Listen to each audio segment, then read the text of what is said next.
Welcome everyone. Today, we're embarking on an in-depth exploration of what happens to your body during a 100-hour water-only fast. Why 100 hours? It's a compelling round number, translating to just over 4 days. For most generally healthy individuals, a fast of this duration can be undertaken quite safely, though it's always prudent to consult with your healthcare provider if you have any pre-existing health conditions. A 4-day fast allows you to access the vast majority of benefits associated with longer fasting periods, those extending beyond 24 hours. We're talking about significant advantages like deep autophagy, a notable drop in insulin levels, a considerable boost to immune function, an increase in stem cell activation, improvements in your gut microbiome, and accelerated gut healing. Let's break down this transformative journey day by day to understand the incredible processes unfolding within your body. Day 1, from 0 to 24 hours, the Glycogen Depletion Phase. This initial phase marks the transition from a fed state to a fasting state. As you stop eating, your body begins to utilize its stored carbohydrate reserves known as glycogen. Glycogen is essentially branched chains of glucose. While most is stored in your muscles, earmarked for muscle use only and cannot re-enter the bloodstream for brain fuel, the liver's glycogen stores are crucial here. When blood sugar levels dip, the liver releases this glycogen to maintain glucose supply to the brain and other tissues. Initially, your primary energy source will be glucose from this glycogen breakdown. However, your body gradually shifts towards utilizing fat. It's not an abrupt switch. Even in a fed state, you're typically using a mix. For instance, you might start at roughly 50% glucose and 50% fat utilization. As glycogen depletes, glucose usage declines and fat usage correspondingly increases. By the end of these 100 hours, you could be deriving as little as 5% of your energy from glucose and up to 95% from fat.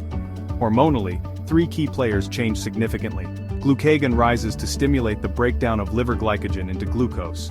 Cortisol may see a slight increase as it aids gluconeogenesis, creating new glucose from non-carbohydrate sources like glycerol and to a lesser extent, amino acids.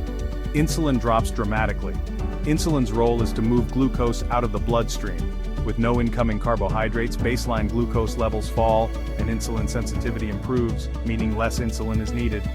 This drop in insulin is paramount, as chronically high insulin is a root cause of insulin resistance, type 2 diabetes, and excessive fat storage, issues affecting a vast portion of the population. Autophagy, or self-eating, also begins to ramp up towards the end of day 1. This is a critical cellular cleanup process. When new resources aren't incoming, existing ones, especially proteins, become highly precious. The body enhances recycling of old, worn-out, or dysfunctional proteins, cells, and cellular components, reusing these building blocks far more efficiently. Autophagy boosts immunity and is vital for cancer prevention, as it can help clear out precancerous or damaged cells. Symptoms during day 1 can include hunger and cravings as your body adjusts.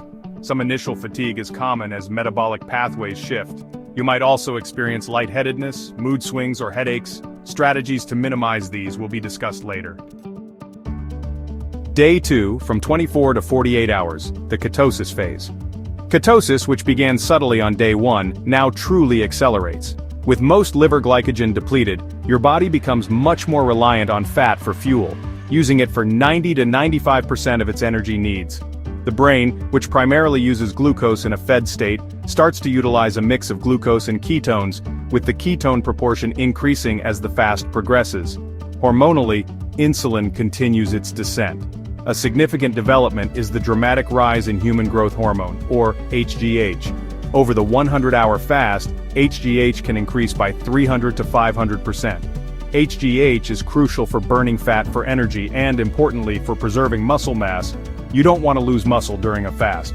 Concurrently, brain-derived neurotrophic factor, or BDNF, often called miracle grow for the brain, sees a significant uptick. BDNF promotes the growth and generation of brain tissue. Together, HGH and BDNF enhance neuroplasticity, the brain's ability to form new connections, or synapses, essential for learning, habit change, and adaptation. A slight increase in epinephrine or adrenaline also helps with energy and alertness. Autophagy continues to intensify, reaching deeper levels of cellular cleanup. Symptoms during day 2 often shift. The increase in ketones provides an alternative, cleaner-burning fuel for the brain, which can alleviate brain fog for many. Ghrelin, the hunger hormone that peaked on day 1, starts to decrease, so hunger may lessen despite the longer duration without food. Some mild coldness in extremities might occur as the body temporarily conserves energy. This is not indicative of permanent metabolic damage in a fast of this length. Many report increased mental clarity and focus thanks to stress hormones and the efficient energy from ketones. If you find this information valuable, please consider giving the video a like. It helps support the channel and encourages the creation of more content like this. Day 3, which spans 48 to 72 hours, marks the stage of full-blown ketosis and peak autophagy. By now, your body is almost entirely fueled by fat. Stored body fat, known as triglycerides, is broken down. Triglycerides consist of a glycerol backbone and 3 fatty acid tails. The fatty acids, which make up 95% of the triglyceride, are used for energy directly or converted into ketones, primarily serving as brain fuel. The glycerol portion, which is 5% of the triglyceride, can be converted into glucose. This is a vital adaptation because, while fatty acids cannot become glucose, glycerol can. This 5% glucose from fat, combined with ketones, allows humans to maintain brain function during fasting without significant muscle breakdown. It's a key evolutionary advantage that has supported the development of large brains. During these 100 hours, the brain's fuel source shifts dramatically. From nearly 100% glucose at the start, by day 3 to 4, it can derive up to 75% or more of its energy from ketones. This ability to efficiently use stored fat for brain fuel is relatively unique among animals, shared notably with bears during hibernation. Autophagy peaks around 48 to 72 hours, focusing intensely on recycling cellular components. Following this peak, the emphasis shifts more towards cellular repair and rejuvenation. You'll see a reduction in inflammation, oxidative stress, and inflammatory cytokines. An immune reset occurs where old white blood cells are recycled, and new, rejuvenated ones are produced. Stem cell production also significantly increases, providing the raw materials for deep tissue repair and regeneration. BDNF and HGH remain elevated, further supporting neuroplasticity. Physiologically, deep ketosis can lead to a fruity breath due to acetone, a type of ketone. The glucose-ketone index, or GKI, a ratio of blood glucose to ketones, often approaches 1:1, indicating roughly equal levels. Symptoms on day 3 often include a further reduction in brain fog. Hunger is typically minimal for many by this point. Any discomfort is more likely due to electrolyte imbalances. Improved mental clarity, focus, and even feelings of lightness or euphoria are commonly reported. Day 4, which spans from 72 to over 100 hours, marks the phase of repair and regeneration. While the recycling aspect of autophagy may slightly lessen after its peak, the body now shifts even more profoundly into repair and regeneration. Stem cell production continues to rise, supporting deep healing. The immune system rejuvenation continues with fresh, new white blood cells. Tissue healing, including the gut lining, accelerates. This is where nutrients that support gut integrity can be particularly beneficial. Sirtuin gene activation increases significantly. Sirtuins are linked to DNA repair and longevity, offering anti-aging benefits. HGH also remains high, preventing muscle loss and contributing to anti-aging processes. Many individuals experience a continued increase in mental clarity, sustained energy, and a stable, calm mood, possibly with more pronounced euphoria. A significant benefit for many is the reduction of systemic pain and joint inflammation. By day 4, hunger is typically a non-issue. The cardinal rule of fasting is, if you don't feel well, stop. At the very least, try some salt or electrolytes. If that doesn't help, break your fast and try again later if desired. Electrolyte imbalances are the most common challenge in longer fasts. Symptoms can include dizziness, heart palpitations, fatigue, or orthostatic hypotension, which is a drop in blood pressure upon standing, leading to lightheadedness. This can be due to adrenal fatigue or insufficient fluid volume from electrolyte loss. Cold sensitivity can occur but isn't usually dangerous.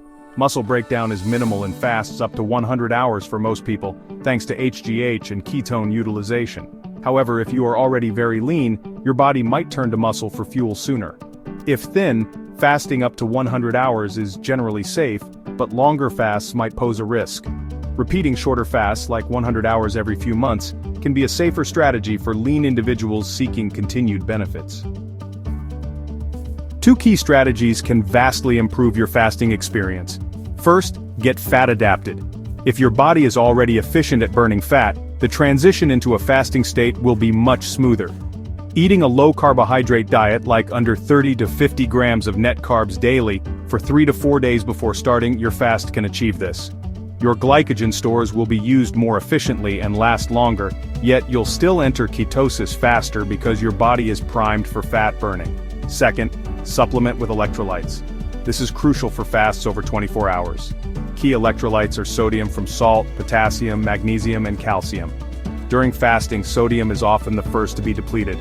While regular salted food provides sodium, other minerals can be harder to obtain, and all are lost when not eating. Consider an electrolyte supplement designed to support fasting. Look for one that provides these key minerals in appropriate ratios. Some formulations also include trace minerals, which are needed in smaller amounts but are still vital. Specific nutrients can further enhance the fasting process. For instance, chelated forms of minerals bound to amino acids for better absorption and bioavailability, like certain zinc compounds, can support immune function and gut repair, processes already active during a fast. Similarly, specific forms of manganese can be involved in metabolism, glucose utilization, fat burning, and antioxidant production within mitochondria, your cellular energy factories. Autophagy helps renew mitochondria, known as mitogenesis, and nutrients that support mitochondrial antioxidant activity can make them burn fuel even cleaner, enhancing the benefits of your fast. Supporting connective tissue and joint health is another area where targeted nutrients can complement the body's natural repair during fasting. Embarking on a 100-hour fast is a significant undertaking, but the potential rewards for your health and longevity are profound. Understanding the day-by-day changes can empower you to navigate the experience successfully. If you found this deep dive into fasting valuable, you'll likely enjoy other content exploring how to truly master your health by understanding your body's incredible capabilities. Make sure to subscribe, hit the notification bell, and stay informed on your journey to optimal well-being. Thanks for watching.